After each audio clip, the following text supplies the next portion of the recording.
Hello student, welcome to miss Sumaiya Riyaz. बहुत इंतज़ार के बाद ये आज हम क्लास 11th की ये सब्जेक्ट स्टार्ट कर रहे हैं। आप लोगों को बहुत दिनों से इंतज़ार था कि मैं कब वीडियो डालूँगी, तो आज हम जो पार्ट आपके सामने लेकर के आए हैं वो है हमारा क्लास 11th का कोर्स जो है आधा। उसकी बुक है आरोह। आरोह का पहला हमारा पार्ट है, यानी कि गद्य खंड का हमारा पहला पार्ट है ये, नमक का दरोगा। लिखित है प्रेमचंद्र जी द्वारा। ये हमको पाठ के अंतर्गत जो हम देखेंगे कि किस तरीके से एक व्यक्ति अच्छाई और दूसरा व्यक्ति बुराई का है, किस तरीके से लड़ते हैं, जीतते हैं, और बुराई किस तरीके से अच्छाई के सामने ही आके झुक जाती है, ये इस पार्ट में देखेंगे। बहुत ही अच्छी सी स्टोरी के सामने प्रेमचंद्र जी ने हमको ये प्रस्तुत किया है। पार्ट है नमक का दरोगा। अब क्या शुरू होता है। नमक का दरोगा प्रेमचंद्र की बहुचर्चित कहानी है, जो आदर्शोन्मुख यथार्थवाद का एक मुकम्मल उदाहरण है। आदर्शोन्मुख मतलब अपने आदर्शों पे टिके रहने वाला व्यक्ति, और यथार्थ के आगे मतलब वास्तविकता के आगे अपने आदर्शों को लेकर जो व्यक्ति डटा रहा, उसकी ये कहानी है, उदाहरण है। ये ऐसे जो व्यक्ति होते हैं उन्हीं का उदाहरण है ये कहानी।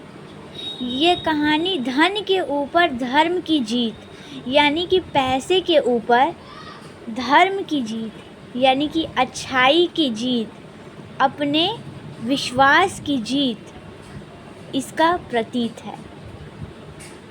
धन और धर्म को क्रमशः सद्वृत्ति और सद्वृत्ति और अच्छी आदतें और बुरी आदतें के बारे में, बुराई और अच्छाई, बुरी चीज़ें और अच्छाई, सत्य और असत्य कहा जा सकता है। यानी कि धर्म, आपको हम धन के लिए हम क्या क्या शब्द इस्तेमाल कर सकते हैं कि आप जैसे धन हमारा पहला है तो क्या है, सद्वृत्ति असद्वृत्ति, मतलब असद्वृत्ति बुराई, असत्य।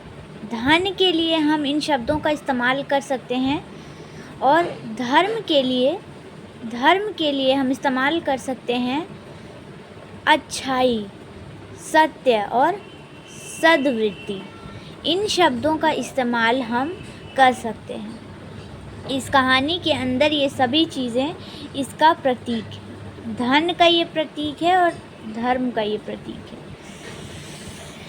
कहानी में इसका प्रतिनिधित्व क्रमशः पंडित आलोपीदीन और मुंशी वंशीधर कर रहे हैं।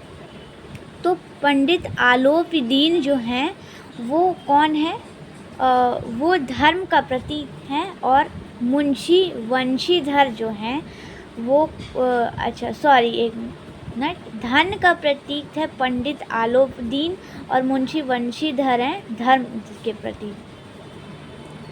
और ये इस तरीके से अच्छाई और बुराई देख रहे हैं, ये हम देखें। नामक पात्रों ने किया है। ईमानदार कर्मयोगी मुंशी वंशीधर को खरीदने में असफल होने के बाद पंडित आलोपीदीन अपने धर्म की महिमा का उपयोग कर उन्हें नौकरी से हटवा देते हैं, लेकिन अंत में सत्य के आगे उनका सिर झुक जाता है। तो मतलब क्या है, जो कर्तव्यनिष्ठ व्यक्ति, सत्य व्यक्ति है मुंशी वंशीधर जी, किस तरीके से उनको नौकरी से हटवाते हैं पंडित आलोपीदीन अपने धन के बल पर, और हटवाते हैं, लेकिन बाद में उन्हीं के आगे झुक भी जाते हैं। ये देखेंगे इस कहानी में। वे सरकारी विश्वास से वंशीधर को बहुत ऊंचे वेतन और अपनी सारी जायदाद का स्थायी मैनेजर नियुक्त करते हैं, और गहरे अपराध बोध से भरी हुई वाणी से निधन करते हैं। अब देखो, उस व्यक्ति को अपने धन के बल पे बर्खास्त कर देते हैं, उनके पद, उनका जो मतलब पद उनको मिला होता है उससे हटवा देते हैं।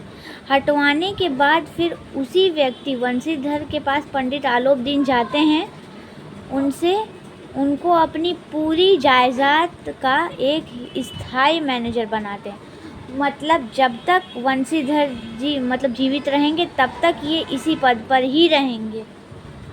साथ ही बहुत ही ऊंचे वेतन पे नियुक्त करते हैं और निवेदन करते हैं। क्या निवेदन करते हैं?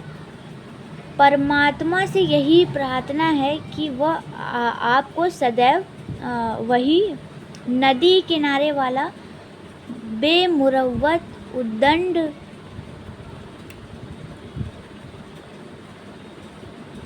उद्दंड किंतु धर्मनिष्ठ दरोगा बनाए रखे। तो अब वह नदी किनारे वाला उद्दंड और धर्मनिष्ठ दरोगा क्या है, ये अब हम कहानी के अंतर्गत देखेंगे, तब आपको इस पूरे वक्तव्य का मतलब समझ में आएगा, कहानी का मतलब समझ में आएगा। नमक का विभाग बनने के बाद लोग नमक का व्यापार चोरी छिपे करने लगे थे। पहले क्या मतलब एक विभाग बना दिया गया था, देश को आज़ाद करने के बाद उसका एक पूरा विभाग बना दिया गया था। नमक को कोई क्या होता था ना कि चोरी मतलब बहुत ज़्यादा ब्लैक मार्केटिंग होने लगी थी, क्योंकि वह बनाया गया।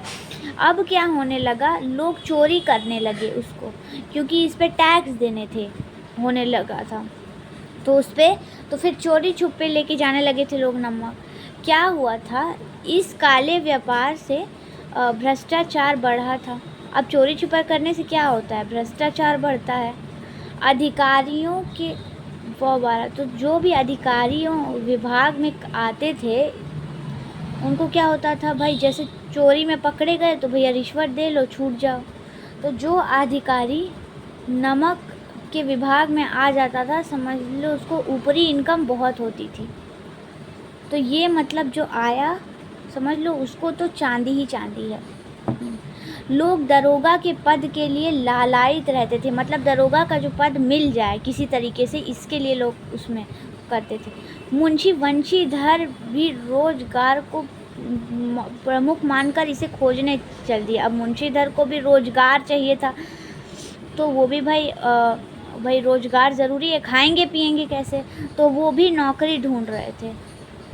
इनके पिता अनुभवी थे। पिता कौन? पिता बहुत ही अनुभवी थे भाई, बुज़ुर्ग थे। तो हर बुज़ुर्ग को बहुत ही ज़्यादा अनुभव होता है, उसी तरह उनको भी बहुत हर जीवन का, नौकरी का, हर चीज़ का बहुत अच्छे से अनुभव था।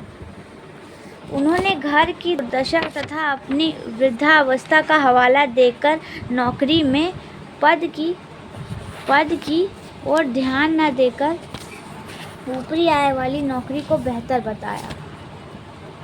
अब अनुभवी तो थे और वृद्ध भी हो चुके थे, घर की दुर्दशा भी बहुत थी, तो उन्होंने अपने मतलब एक आप ऐसी नौकरी लो जहाँ पर पद इम्पॉर्टेंट नहीं है कि कौन सा पद आपको मिल रहा है, ये ज़रूरी था। क्या उसमें ऊपरी इनकम हो रही है, क्या ऊपरी आय हो रही है, ये ज़रूरी था। इसलिए ऐसी नौकरी ढूंढो जिसमें ऊपरी आय होना ज़रूरी हो। तो वो कहते थे मासिक वेतन तो पूर्णमासी का चांद है, जो एक दिन दिखाई देता है और घटते घटते लुप्त हो जाता है।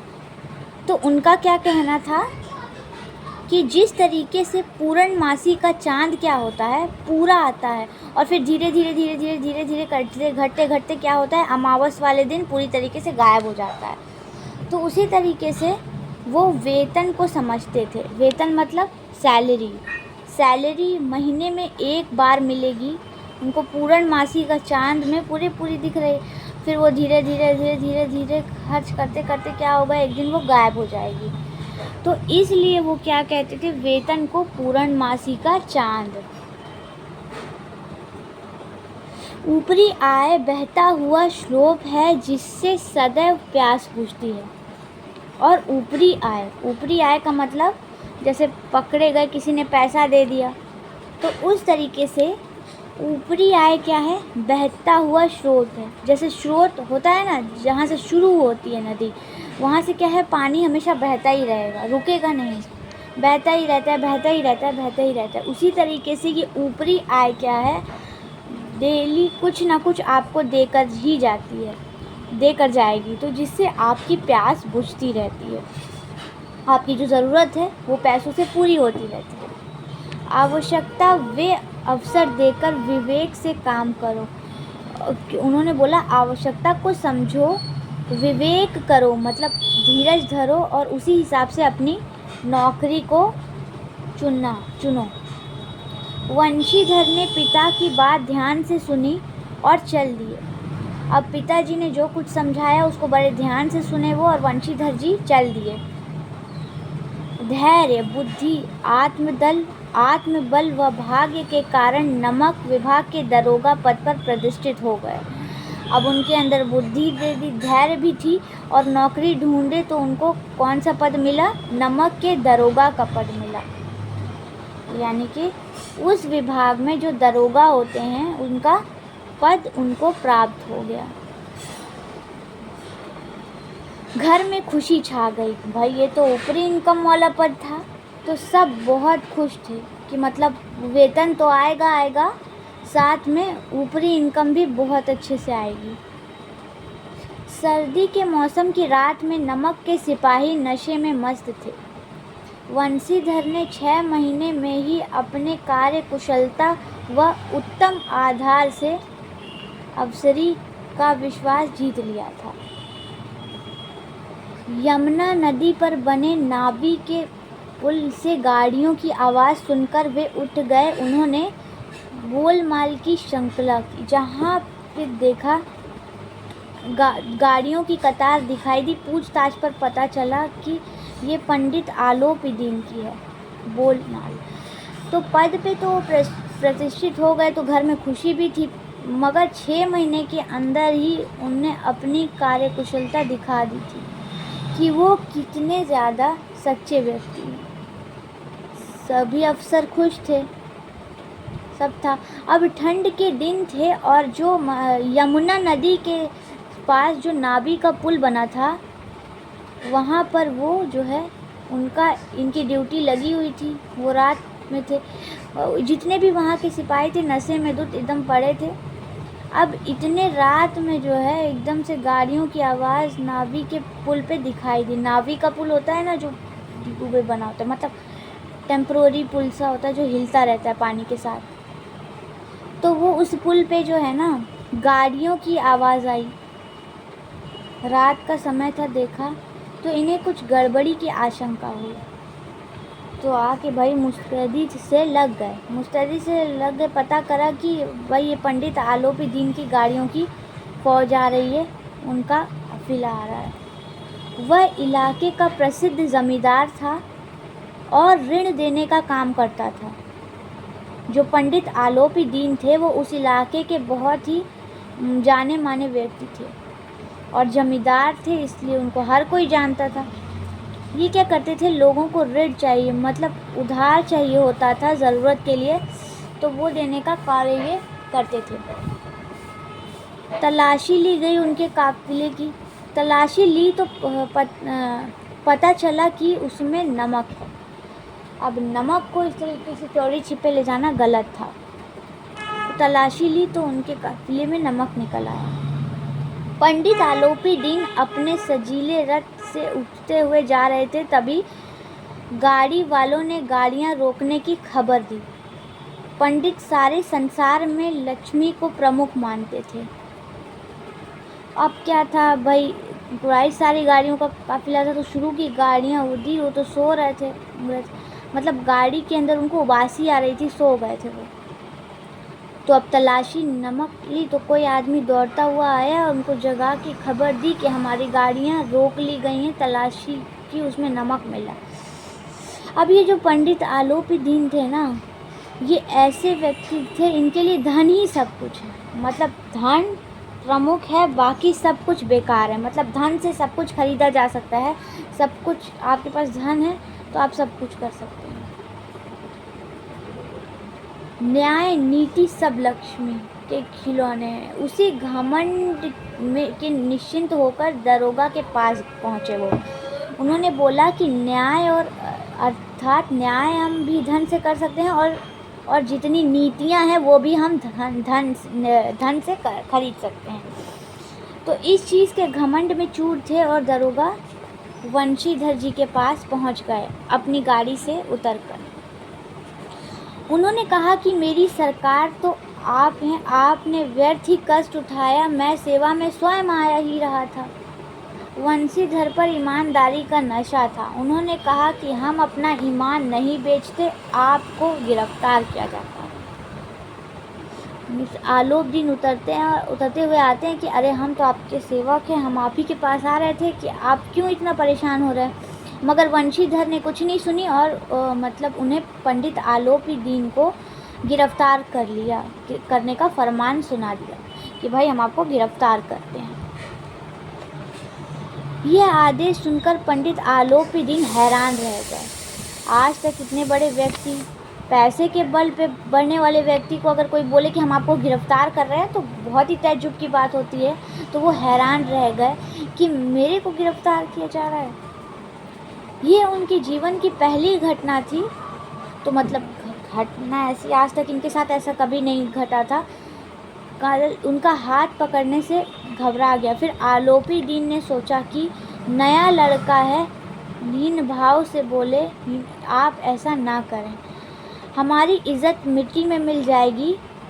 वंशीधर ने साफ मना किया। अब एक सिपाही बादल सिंह को आदेश दिया गया कि इनको हथकड़ी पहनाइए। अब इतना बड़ा नामी ग्रामी आदमी काँप रहा था बाबू से। और पंडित आलोपी दीन ने मना किया कि ऐसा नहीं करिए, हमारी बहुत साख है इस एरिया में, अगर आप हमको गिरफ्तार करेंगे और हमको हथकड़ियाँ पहनाएंगे तो हमारी जितनी भी इज्जत है सब मिट्टी में मिल जाएगी। लेकिन वंशीधर नहीं मानते, वो गिरफ्तार कर लेते। आलोपी दीन ने 40,000 तक की रिश्वत देनी चाहिए। उसने 40,000 रुपये तक देने की कोशिश करी कि वंशीधर मान जाए और उन्हें गिरफ्तार ना करें,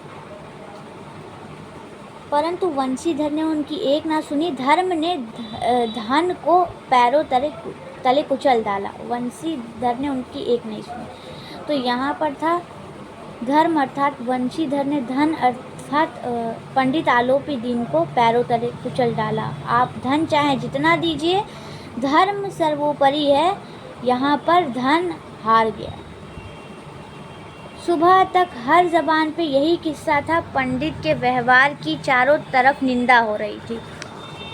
अब सुबह हुई तब तक पूरे इलाके में बात बहुत फैल चुकी थी कि पंडित आलोपी दीन को गिरफ्तार कर लिया गया और हर कोई वंशीधर की बुराई ही कर रहा था। सभी कह रहे थे भाई इतना नामी ग्रामी आदमी क्यों गिरफ्तार किया, इतना बड़ा, मतलब सब उनको बुरा भला कह रहे थे। अच्छे व्यक्ति भी उसकी निंदा कर रहे थे, मतलब जो लोग अच्छे थे वो भी वंशीधर की निंदा कर रहे थे। अगले दिन अदालत में, मतलब अदालत में गिरफ्तार करोगे तो अदालत में पेश करना पड़ेगा। तो भाई अदालत में उनको पेश करना था। तो इसी जहाँ में इलाके के सभी लोग अदालत पहुँचे हुए थे, वहाँ बहुत भीड़ थी। अदालत में सभी पंडित आलोपी दीन के माल के गुलाम थे। भाई उस एरिया का व्यक्ति है तो उस अदालत में भी उसकी चलती होगी। तो वहाँ वकील ले लीजिए, जज ले लीजिए, धारा ले लीजिए, जिसको भी ले लीजिए आप, सभी वहाँ पर पंडित आलोपी दीन के माल यानी कि पैसे के गुलाम थे। वहाँ पैसा चलता था पंडित आलोपी दीन के। वे उनके पकड़े जाने पर हैरान थे कि मतलब जो व्यक्ति हर किसी को पैसा दे के छूट जाता था, आज वो पकड़ा गया, ये कैसे हुआ। सभी इस बात से बहुत ज़्यादा हैरान थे। इसलिए नहीं कि आलोपी दीन ने ये कर्म किया, बल्कि इसलिए वह कानून के पंजे में कैसे आए। मतलब वो नमक जो है वो स्मगल कर रहे थे, इसलिए उनको कोई नहीं कह रहा था कि मतलब ऐसा गलत काम। वो इसलिए हैरान थे कि वो कैसे फंस गए, कैसे मतलब गिरफ्तार हो गए। वो तो छूट सकते थे पैसे देके। इस आक्रमण को रोकने के लिए वकीलों की फ़ौज तैयार थी। अब वंशीधर ने जो की वजह से जो गिरफ्तार हुए थे आलोपी दीन, इसके लिए पूरी मतलब वकीलों की फ़ौज खड़ी कर दी गई थी पैसे के बल पे पंडित आलोपी दीन को छुड़ाने के लिए।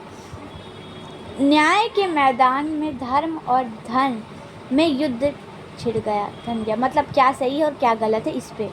वंशीधर के पास सत्य था, गवाह लोग सिर से डावाडोल थे। वंशीधर के पास जो सत्य था वो गवाह थे, सबूत थे, लेकिन यहाँ पर पैसे के बल पे वो सभी जो है बदलने लगे थे। अर्थात वहाँ उन पैसों के बल पे जो गवाह थे वो भी बदल रहे थे और जो सबूत थे वो भी मिटाए जा रहे थे। ये सिर्फ पैसे का खेल था। मुंशी जी को न्याय में पक्षपात होता दिख रहा था। यहाँ के कर्मचारी पक्षपात करने पर तुले हुए थे। मुकदमा शीघ्र समाप्त हो गया। डिप्टी मजिस्ट्रेट ने लिखा कि पंडित आलोपी दीन के विरुद्ध प्रमाण आधारहीन है, वे ऐसा कार्य नहीं कर सकते। दरोगा का दोष अधिक नहीं है, परंतु एक भले आदमी को ये कष्ट के कारण उन्हें भविष्य में ऐसा ना करने की चेतावनी दी जाती है। इस फैसले में सबकी बाजी खिल गई। मतलब अब क्या हुआ, हर जगह पैसा चल रहा था, गवाह सबूत सब कुछ बदल दिए गए थे। वंशीधर देख रहे थे कि सब पैसे के बलबूते पे बदला जा रहा है। यहाँ तक कि मजिस्ट्रेट ने भी जो है वो आलोपी दीन के पक्ष में फ़ैसला लिया। उन्होंने बोला कि इनके के लिए जितने भी पंडित आलोपी दीन को के खिलाफ जितने भी मतलब प्रमाण जितने भी सबूत पेश किए गए हैं ये सभी जो है आधारहीन है, क्योंकि वो तो पैसे के बलबूते पे पैसे पहले ही बदले जा चुके थे, सब कुछ हो चुका था।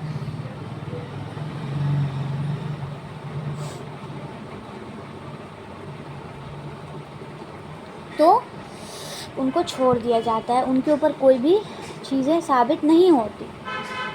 वंशीधर को जो है चेतावनी देकर छोड़ दिया जाता है कि दरोगा का ज़्यादा दोष नहीं था, इसलिए उनको सिर्फ चेतावनी देकर छोड़ दिया गया। ये फैसला आते ही जितने लोग थे सब खुश हो जाते हैं, क्योंकि सभी भाई वंशीधर के मतलब उस पर आलोपी दीन के पैसे पे पल रहे थे, तो सबका खुश होना तो लाजमी सी बात है। सभी बहुत खुश हो जाते हैं। खूब पैसा लुटाया गया जिसने अदालत की नींव तक हिला दी। वंशीधर बाहर निकले तो चारों तरफ से व्यंग की बातें सुनने को मिली। मतलब उन्हें न्याय, विद्वता, वादियाँ आदि सभी निरर्थक लगने लगे। तो अब पंडित आलोपी दीन को इस केस से बचाने के लिए पानी की तरह पैसा बहाया गया। मतलब इतना पैसा बहाया गया था कि मतलब अदालत की नींव हिला दीजिए, हर एक को इतना पैसा खिलाया गया। वंशीधर जब वहाँ से निकले तो सभी उन पे हंस रहे थे। तो आज उन्हें अपनी बुद्धि, उनको जितनी उपाधियाँ मिली थी सब कुछ उनको जब लगा बेकार हमने इतना किया, जब हमने इन सभी चीज़ों को, सत्य को, धर्म को माना, तो आज हमें इतनी सब चीज़ें सुनने को मिली। तो आज उन्हें वो सब चीज़ें जो उनको अच्छी चीज़ों के लिए पुरस्कार भी मिली थी वो सब उनको बेकार लगने लगी।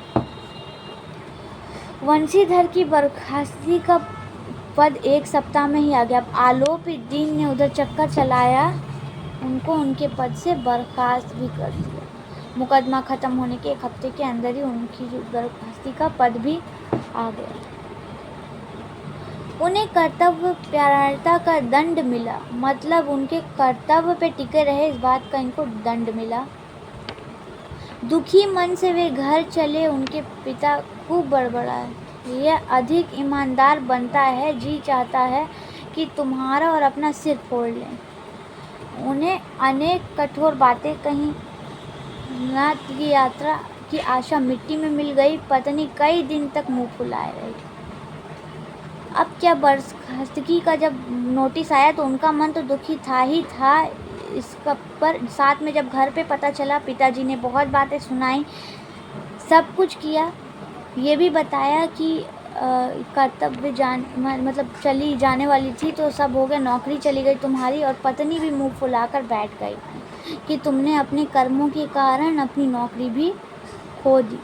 मतलब परिवार के सभी सदस्य उनसे दुखी हो गए थे उनके इस कृत्य के कारण। मतलब उन्होंने कार्य सही किया तो घर वाले क्या, बाहर वाले क्या, घर वाले भी उनसे परेशान, उनसे दुखी हो चुके थे, जबकि मुंशीधर ने कुछ भी गलत नहीं किया था। एक सप्ताह के बाद आलोपी दीन सजे रथ में बैठकर मुंशी के घर पहुँचे। अब बर्खास्तगी के 1 सप्ताह के बाद आलोपी दिन खुद वंशीधर के घर आए। मुंशी वंशीधर के वृद्ध मुंशी उनकी चापलूसी करने लगे। वृद्ध मुंशी का मतलब मुंशी वंशीधर के पिताजी अब उनकी चापलूसी करने लगे। भाई उनको तो पैसा दिखता है, बड़े आदमी दिखते हैं, तो वो क्या हुआ, आलोपी दिन की खूब चापलूसी करने लगे। अपने पुत्र को कोसने लगे, मतलब अपने पुत्र मुंशीधर की वजह से उनकी इतनी तकलीफ हुई थी, इसलिए उनको अपने पुत्र को बहुत बुरा भला कहने लगे। आलोपी दिन ने उन्हें ऐसा कहने से रोका और कहा कि पुत्रलभ और पुरुषों की कीर्ति उज्जवल करने वाले संसार में ऐसे कितने धर्मपरायण लोग हैं जो धर्म पर अपना सब कुछ अर्पण करते हैं। तो उन्होंने यहाँ पे उनको रोका और कहा कि इस संसार में बुरे कृत्य करने वाले बहुत से लोग हैं, बहुत सारे लोग हैं, लेकिन ऐसे बहुत ही कम लोग हैं जो इन कृत्यों को रोकने की हिम्मत रखते हैं, और वंशीधर ऐसे ही हैं। कृपया करके उनके बारे में आप ऐसा ना कहें। ये शब्द किसके लिए? पंडित आलोपी जी। उन्होंने वंशीधर से कहा कि इसे खुशामत ना समझिए। वंशीधर सामने थे, जब ये बोला तो आलोपी दिन बोलते हैं इसे आप अपनी खुशामत नहीं समझिए कि मैं आपसे यहाँ आपकी खुशामत करने आया हूँ। ये वक्तव्य इसलिए नहीं दिया है मैंने, आपने मुझे जो है फरार कर दिया। मतलब क्या होता है कि बहुत ही ज़्यादा उद्वत कर देना। आपके कारण जो है ना मैं बहुत ज़्यादा प्रभावित हूँ, बहुत ज़्यादा प्रभावित। वंशीधर ने सोचा कि वे उसे अपमानित करने आए हैं। वो सोच रहे थे कि यहाँ पे इंसल्ट करने आए हैं, क्योंकि अदालत में इतनी उनकी वो हुई थी। तो वंशीधर सोच रहे थे कि यहाँ आए हैं कि यहाँ मेरी बेइज्जती करेंगे, मेरी हंसी उड़ाएंगे, इसलिए यहाँ पर आए हैं। परंतु पंडित की बातें सुनकर उनका संदेह दूर हो गया। उन्होंने कहा कि ये आपकी उदारता है, आप कह दीजिए। तो जो वो सोच रहे थे कि ये हमारी हंसी उड़ाने आए हैं, ऐसा कुछ नहीं था, बेइज्जती करने आए हैं, ऐसा कुछ नहीं था। ये बात वंशीधर जी को थोड़ी देर में समझ में आ गई। तो उन्होंने बड़ी उदारता से कहा कि ये आपका बड़कपन है कि मैंने आपके साथ इतना सब किया, लेकिन तब भी आप हमारी तारीफ़ कर रहे हैं। बताइए, आज्ञा दीजिए, आप किस विधि से यहाँ पर आए हैं, मतलब आपके आने का यहाँ क्या कारण है? आलोपी दिन ने कहा कि नदी तट पर आपने मेरी प्रार्थना नहीं सुनी। नदी तट पे ना 40,000 की रिश्वत देनी चाहिए थी उन्होंने, तो उस समय वंशीधर ने उस प्रार्थना को नहीं सुना था, मना कर दिया था।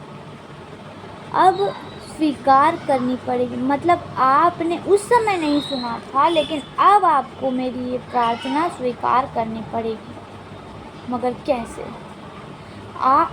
उसने एक स्टैम्प पत्र निकाला, जिसमें किसने? आलोपी दिन ने। उसने एक स्टैम्प पत्र निकाला और पद स्वीकार करने की प्रार्थना की। एक पोस्ट उनके सामने रखी कि आप ये पद स्वीकार करिए। वो क्या था? वंशीधर ने पढ़ा, वो जो स्टैम्प पेपर था उन्होंने पढ़ा था।